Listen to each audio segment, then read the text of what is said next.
Welcome to Inside Independent Publishing with IBPA. I'm your host, Christopher Locke. I'm also the IBPA Director of Membership and Member Services. Okay, a new year is upon us, so today we're going to talk and look back at all the hot button issues that hit the publishing industry last year. And that's right, we are not afraid to discuss dangerous topics on this podcast. That's kind of what I'm known for, everyone. And we're going to discuss what publishers can do to prepare for the major issues they'll be facing in the new year. Plus, we want to discuss how IBPA will help independent publishers tackle these issues successfully. All right, joining us on the podcast today is IBPA CEO Andrea Fleck-Nisbet. Hello. Hi there, Chris. Thanks for inviting me to come on board. Well, first of all, I'm very excited because I actually get to talk to you directly. Normally, you make me talk to your assistant first, and I can't even look you in the eyes. So this is a privilege. No, look, I want to start off. I know you're my boss and sound like I'm kissing up, but I just want you to know I'm so excited to have you at IBPA. It's been great. You have so much knowledge about the industry. You're very personable. Like everyone is like, I'll tell you, everybody that's talking behind the scenes, they're like, we love Andrea. So there you go. Thank you, Christopher. Are you just trying to boost me up so that I'm ready to go on this podcast today? Well, every question is going to be hard hitting, and it's going to be a tough one. I hope you can get through this. I'm ready. Good practicing. I'm ready. Okay. All right. So one of the main reasons that we're excited about you leading the team at IBPA is you've had a really illustrious career in publishing. So I just wanted to see if you can briefly chat about like your experience in publishing and then what you're excited about doing at IBPA with indie publishers. Awesome. Yes. Thank you. So I have been in publishing for a little over 20 years, for almost my entire career. Although, fun fact, I did start my career working at a girls' boarding school, which I only did for 9 months before hightailing it out. And I was very fortunate to get my first job in publishing at a large independent publisher, Workman Publishing, that was run by Peter Workman. And I actually started in special sales, which is my favorite department in any sales publishing division, because it's where you get to do a lot of the creative selling of books into non-traditional markets. So any place that's not a bookstore or an online retailer is where we would sell books. And we sold books to doctors' offices and insurance companies and through all sorts of nonprofits. And it was just a really fun way to begin my career. I was at Workman for 15 years, and I like to say I got a liberal arts education in publishing there. So I did a little bit of everything. But in 2007, when the Kindle launched, that was the moment when many publishers just realized they weren't really ready for the digital revolution that was coming. And so that was an opportunity for me, not only to work closely with Amazon and other large retailers, but really to build our digital publishing program from the ground up. So that was a lot of fun. And then by the time I left Workman, I was doing business operations. So a little bit of everything. From Workman, I actually went to Ingram, where I spent 3 years working with publishers of all sizes, from large trade and academic publishers all the way through independent publishers and author publishers. And I will say, even though I was coming from an independent publisher, I didn't understand until I got to Ingram the breadth and the depth and the variety of publishing programs that independent publishers represent across the country and across the globe. And so I really had the opportunity to learn more about independent publishing, how it worked, and how we at Ingram could help to serve independent publishers. And at the time, I actually worked closely with IBPA. So that was a wonderful experience. From there, I went to HarperCollins, and that was a chance to sit on the other side of the desk and acquire books for a large trade publisher, which had both its ups and downs and positives and negatives. I would say I learned a lot about corporate publishing and sort of where I think we'll end up as an industry. But it was something that didn't fill me with passion. And so I'm just thrilled to be here serving this community and getting back to my roots in independent publishing. So I know that was long-winded. I hope that's okay. No, we're going to cut all that out. I love that you have so much background on all these different facets. So that's going to make you at IBPA such an asset, because the indie publishing, big five, and then like the distribution and all that. So it's just going to be really helpful for you. So on that note, then I thought it'd be helpful because we're going into 2023, but it'd be good to go back over some of the major industry changes, topics, things that happened in 2022. And so I wanted to see, can you chat about some of those you thought were the bigger ones, and then how they're still going to affect publishers this year? Yeah, so I think there were some major issues, some of them more public and more hot button issues, if you will, and some of them that were less what I would consider sexy topics that people didn't want to talk about as much, like supply chain. Somehow supply chain is never a sexy topic, but it really did impact the industry at large. Let's talk about the DOJ case first, because that was on everyone's mind and kind of captured the interest of the public at large, which I thought was really interesting. And, something we've been talking about as a group is how laser focused the general public is when they think about publishing on just those handful of large trade publishers. And so in looking at the DOJ case, one of the things that I found to be so fascinating was that it was really focused in my mind on sort of the wrong concern in the marketplace. Can we real quick, can you just explain what is the DOJ case? Because there might be people who are like, what even is that? Right. Yeah, absolutely. Thank you for that. So I think it was in 2019, Simon & Schuster made it public that they were available for sale, and Penguin Random House, which obviously had already merged back in, I believe, 2010 or 2011, Random House purchased Penguin. So they were already the largest of the big five, once big six publishers. And then when S&S came up for sale, Penguin Random House made a winning bid. And so they were electing to purchase S&S. But the Department of Justice stopped that acquisition because there was concern around the monopoly of having one very, very large publisher that would be controlling essentially 70 to 80% of the market. And so the case was tried in the last year. And again, it was very much the focus of publishing in terms of how national media was covering publishing. And so when you read the case, what they're really discussing is the acquisitions process, and specifically the acquisitions of books for advances over $250,000. And so when you think about the large scope of our industry, they were focused on a very, very small percentage. I think it's something like 0.7% of all the books that are published are actually acquired for those level of advances. And so in a way, the case, while it was ultimately good for our industry and especially for independent publishers, that the DOJ was able to block that acquisition, and they're S&S is going to go back to the drawing board for many reasons. But it really, the impact to independent publishers isn't about those acquisitions, because let's face it, most of our community are not acquiring books for over $250,000 advances. It's more about control downstream. And when I say downstream, what I mean is the negotiation power that a large publisher of that size would have ultimately with Amazon and with Barnes & Noble and with other trading partners, because they would be able to set essentially the rules for how those books are acquired and brought into the retail spaces. And we already know that it's hard for our community to be able to get visibility in retail space. And so ultimately, the reason it was a good thing for us is because it broke apart that ability for PRH to acquire as such a large entity. That's not to say they still don't control most of the marketplace, they do.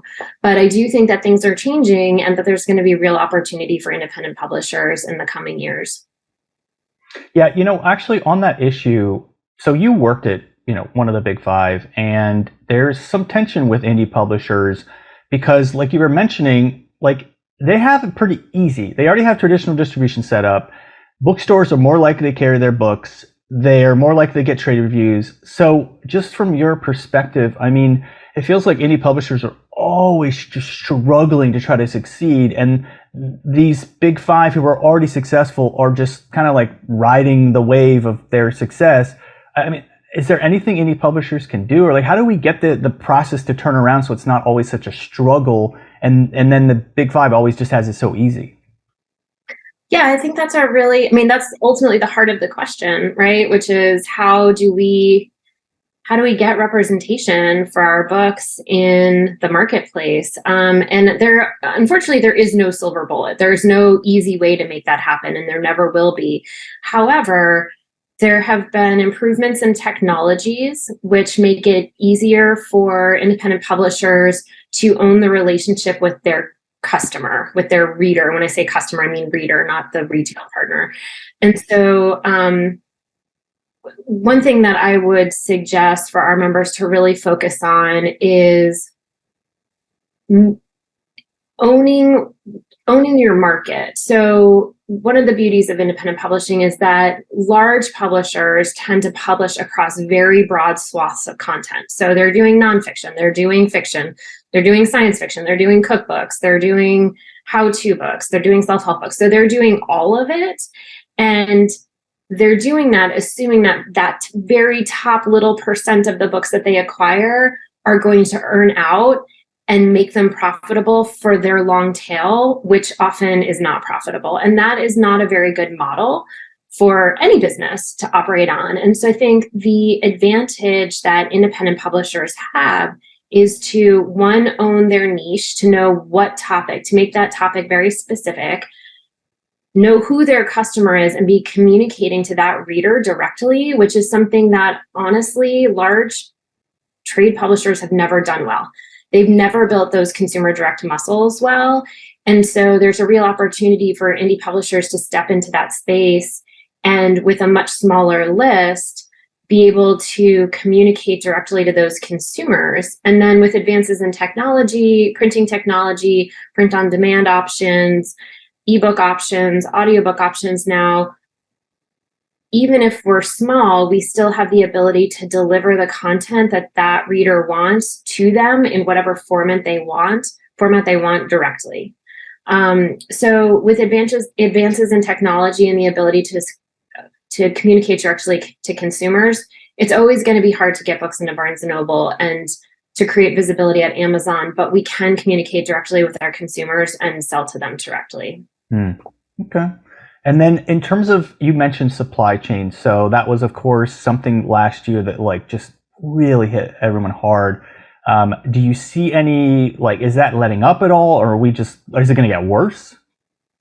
Yeah, so it's interesting. 2021 ended up actually being a little bit better in terms of supply chain issues by the back half of the year than the beginning.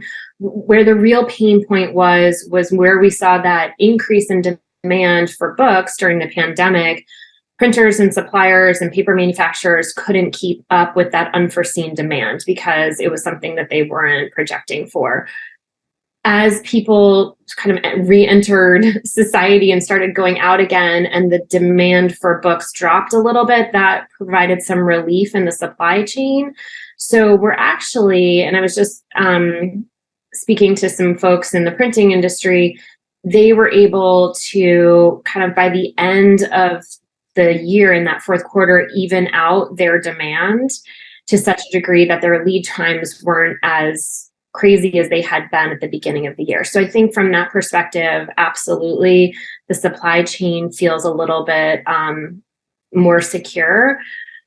Print book sales dropped 6.5% last year. So we did see a decline from the year before. The good news is that book sales in 2022 were still 11% higher than they were pre-pandemic, so in 2019. So the good news is people still are buying more books and hopefully reading more books, and the supply chain has been able to catch up. One positive outcome, I think, from this is that businesses, whether they're really, really large or small publishers like we represent, we're all taking a look at creating a more sustainable and profitable supply chain. And that's something we have to do. We have to do it for the environment. We have to do it just because it makes good business sense. And if we can get to a place where we're able to better manage demand and realistic demand, then long term, the supply chain is going to be much cleaner and easier to manage across the industry.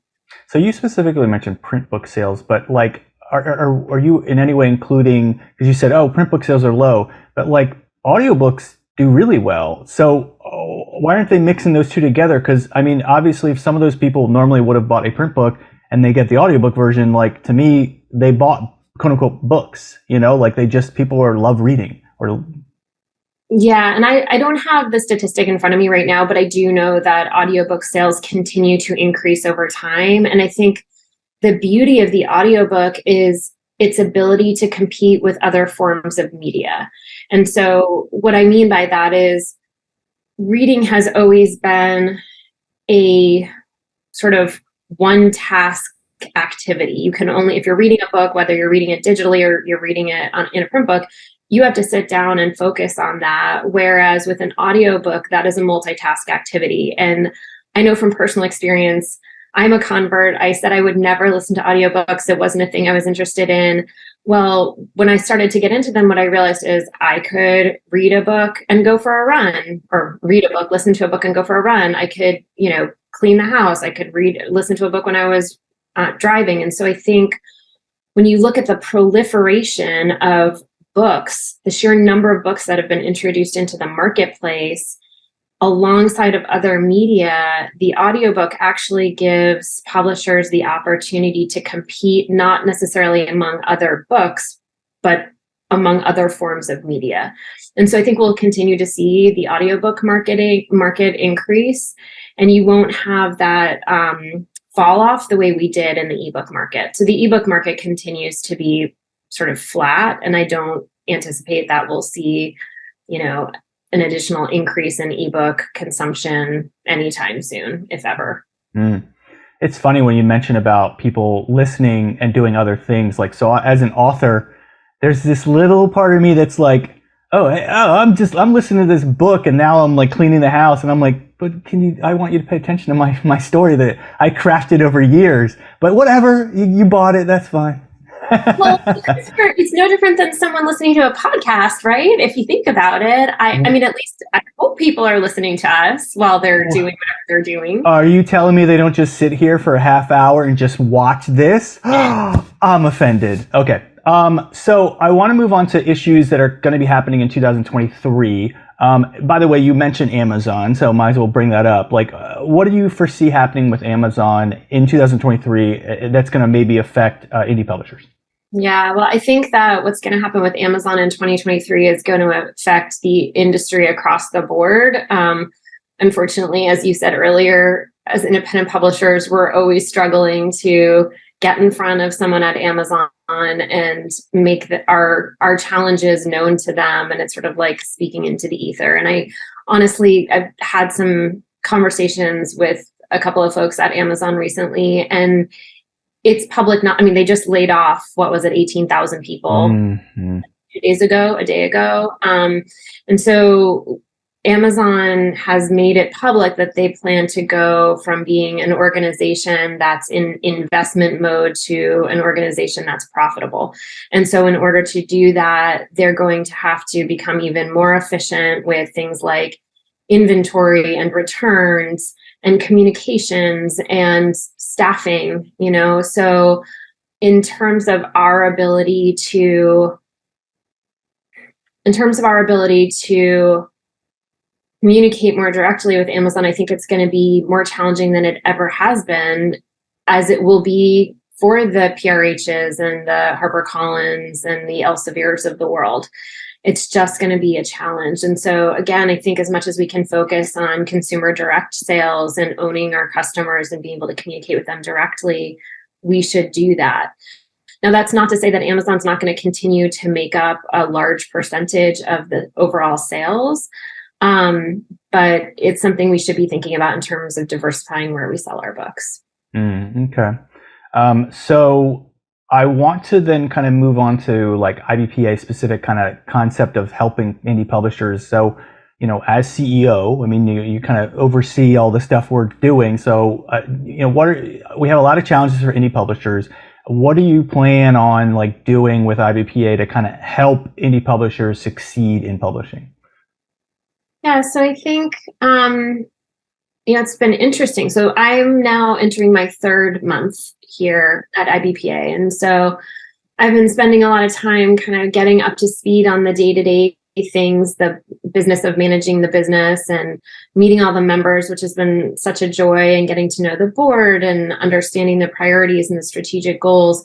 As I look across those strategic goals, I think it's really critical for us to remember that we are here to serve our members as businesses and to help them day to day to manage their business effectively. And I think that all starts with education, right? So in order to equip our members, one, we have to have a better understanding, not only of what their needs are, but what their needs are specifically by member type. And so we have a few different member types. So we have author publishers, we have independent publishers, we have independent publishers who acquire books on a traditional model, we have independent publishers who acquire books on a hybrid model. We have lots of different types of models that are just emerging. I think in the coming year, we'll see more crowdfunding for publishing. So one of the great things about indie publishing is that we're able to try new things and be really nimble about them.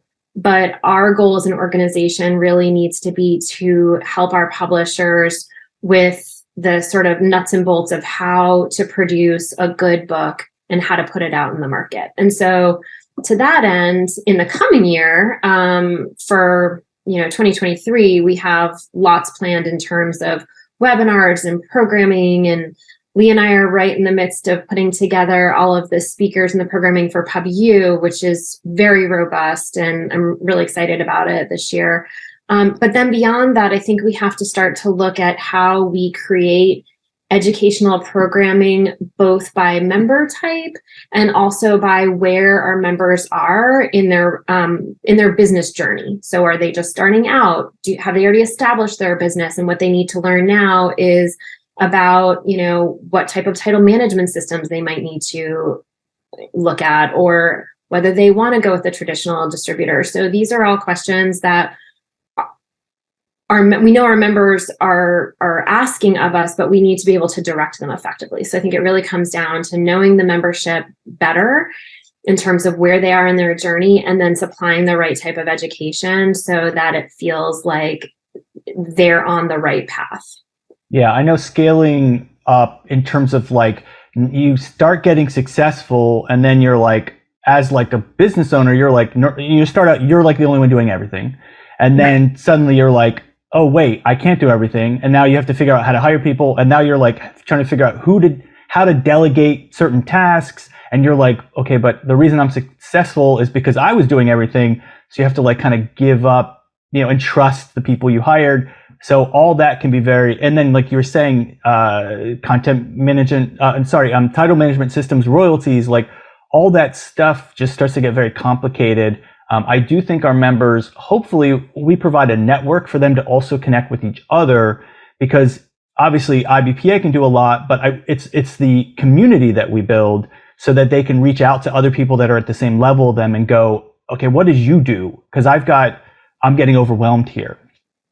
Yeah, that's a really good point. And so I think, again, as much as we can provide a platform for community members to connect to community members who are experiencing similar challenges, because again, everyone's at a different place in their journey and folks have different models, business models. So to be able to create that community where you're going to be coming into a space, whether it's virtually or in person, and the people who are there are going to either have solutions to suggest or at least can commiserate, but it feels like there's a connection because they understand the specific challenges that you're facing.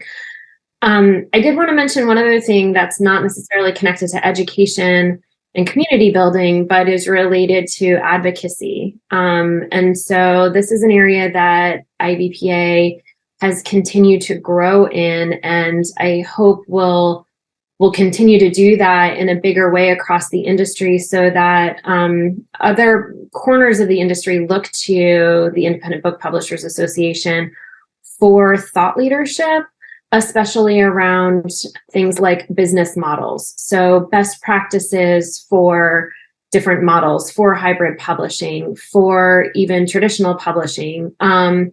We've been building a lot of alliances with different associations. So a good example of that is the Copyright Alliance, which we belong to. And that really helps us to bring in information about what's happening from a rights management and copyright perspective, not only within the publishing industry, but from different media areas and media industries as well. And so I really hope and foresee that as an organization, we'll continue to build not only our thought leadership, but what we're doing in the publishing space to advocate on behalf of our members. Yeah. And so this is kind of like this next year. Do you have anything that you want to share about, like, beyond the next year, like maybe long term in terms of IBPA initiatives that, obviously might take a little longer to see through? Well, to get back to that idea of tracked programming, my hope is that a lot of that will eventually happen online, so that when our members come to the website, they'll be able to self-identify in a clearer way, and they'll be able to enter into workshops and programming, and possibly even programs that will accredit them for the type of work that they're doing, so that they feel like they can get that sort of long-term education that will last with them and help them grow with their business. And I think a lot of that needs to happen online, and that is definitely a long-term project. And we have to start with just the back end and the analytics, and again, understanding who our membership is and what they really need. But that is what I'm hoping that long-term we can develop, so that our members want to stay with us for the whole life cycle of their business, because we have something for them at every step. Hello, everyone. I'm cutting into the interview real quick because I have a special surprise for all you podcast listeners out there. IBPA is excited about our upcoming IBPA Publishing University on May 4th through 6th, 2023 in Coronado, California, which is just outside San Diego, California. And we appreciate you listening to this podcast, so we have an exclusive offer for you. You will get 15% off registration. Again, that's 15 off registration for the conference if you go to publishinguniversity.org and use promo code IBPA podcast. Again, that's IBPA podcast. It's all one word. Use it during checkout and you're going to get 15% off. All right. We look forward to seeing you at the conference. Now back to the show. Well, also this year is the 40th anniversary of IBPA, which is very exciting. So I also wanted to see specifically for this year, are there anything that's like really cool, fun? I know you already said you're going to give the entire staff a month of vacation, right? Thank you in advance for that. Okay, great. It's settled. Handshake. We did it. But is there anything that's like this year, like, hey, here's what we're doing for members?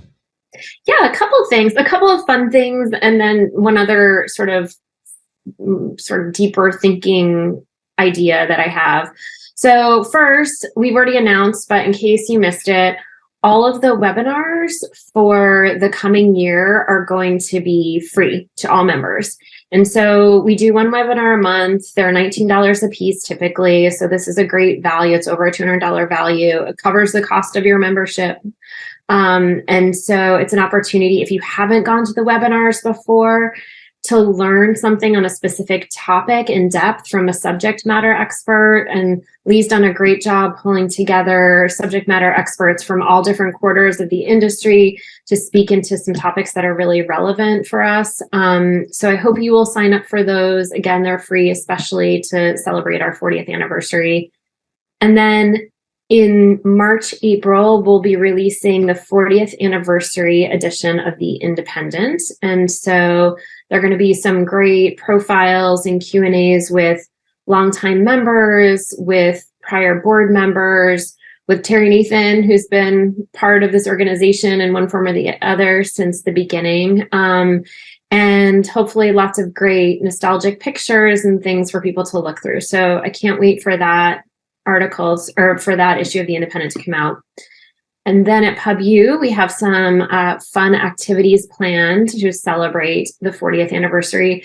But I also just wanted to mention that we're going to be treating that PubU as an opportunity for within our community for us to discuss and create a blueprint and roadmap for what we collectively as an organization want the next 40 years to look like.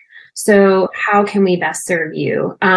What are the things that are on your mind? What would you like to see, not only from an education and a programming perspective, but potentially other member benefits? What do you think is going to make this organization healthy and successful long-term, and to be able to grow as the industry changes and as your businesses change? So I really hope you'll join us there so we can have those conversations and plan the next chapter of our journey together. Yeah, well, at that point, I'll be like in my mid 80s, 40 years from now, and I'll still be at IBPA. Oddly, you all will have demoted me to intern by that point, which will be very weird, but what are you going to do? We'll give you an emeritus title. Okay, I'll be like the greeter at Walmart. I'll be the at Pub U. I'll just be like, hey, everybody. Yeah, and also you mentioned activities at Pub U. So I don't know, Twister? I don't know. Something, we gotta be something wild. We're going to come up with something fun. Okay. I'm going to keep that under wraps yet. Oh, you haven't? Okay, all right. You'll only people going will find out. That's right. Okay. So we're coming down to the kind of the end of the podcast, but I just want to make sure, is there anything else, about the next year, things that maybe tips for indie publishers that you just want to, help prepare them for, the things they're about to be hit with? I'm hoping it's a good year, but, especially like with the COVID thing, there's always going to be things that just kind of come out of the blue and it's like, wow. So, maybe planning for the worst and hoping for the best kind of thing. Yeah, I think we all recognize that it's potentially going to be a year with a little bit of challenge in it, And I think that comes not only from the publishing industry, but sort of what we see from the economy at large. Again, we're facing inflation, we're facing cost of goods are going to go up. We know that. And so it's a good time to be thinking about how we prepare for those inevitabilities, and just really kind of focus in on how we can maintain and grow our business in a smart way. And one thing I want to pause and mention, so you interviewed Ty Davis from Publish Your Gift in the last podcast, and I just finished listening to that. And she talked a lot about being able to plan long-term when you're in the moment. And I think that's something that we often have a challenge to do, right? So she kind of talks about how something comes up, you weren't expecting it, you want to put a Band-Aid on it and move forward, but that doesn't actually solve the root problem. So this idea of being able to do real-time planning or long-term planning in the moment is something that I think is really critical, because that helps us to be able to pivot our businesses when the unexpected happens. And so I would encourage everyone, if you haven't listened to that podcast with Ty, to go back and take a listen to it, because I felt like I learned some things coming out of that. It's probably going to win an award for the best podcast of the year.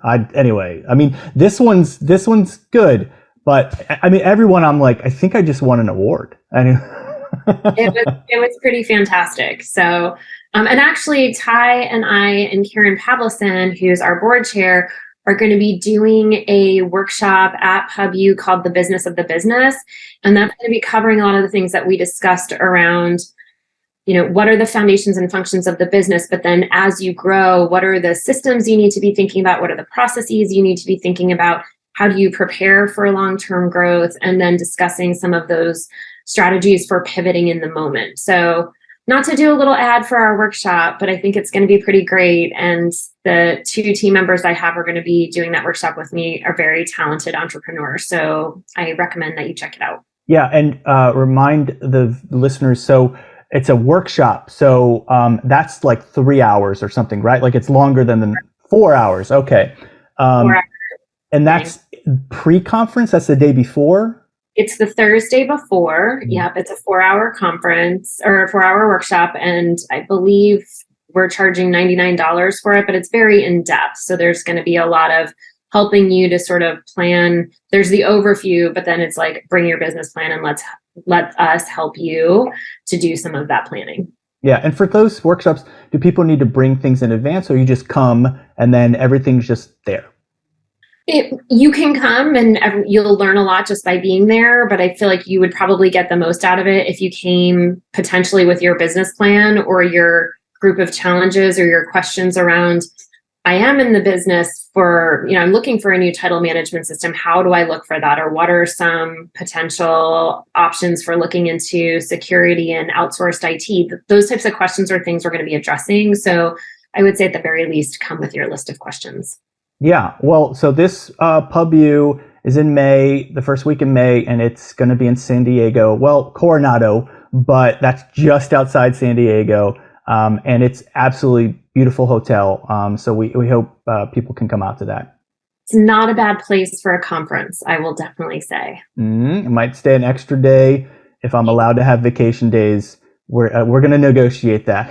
About that later. Okay. All right. Well, I'm excited about all the things we have with going with IBPA. I know that we're always thinking about with members, like, what do they need the most? Like what member benefits? Like we only exist to help serve our members and publishers. So I'm excited for all of that. And I hope with this podcast that you sign up. It's the last Thursday of every month. You can watch it here on YouTube. You can listen to it on the podcast, anywhere you normally get them. Also, make sure we want people to sign up to be members of IBPA. So it's ibpa-online.org. And if you ever have any questions, you can reach out to anyone on the staff. Andrea, this is some great information, and I'm also just grateful, for everything you've done so far. And we got a good year ahead. Likewise, Christopher, it's such a joy to work with you and the rest of the staff. And I do also just want to say to the members, my door is also open. My email address is andrea@ibpa-online.org. Please reach out to me at any time. If you have thoughts, ideas, questions, I am here. And I love to hear from our members. So I hope to hear from all of you very soon. So they get to talk to you directly. All right, that's fine. Thank you, everyone. Thank you. We hope you'll come back and listen to all the future podcasts. Thank you. Have a great year, everyone. Take care.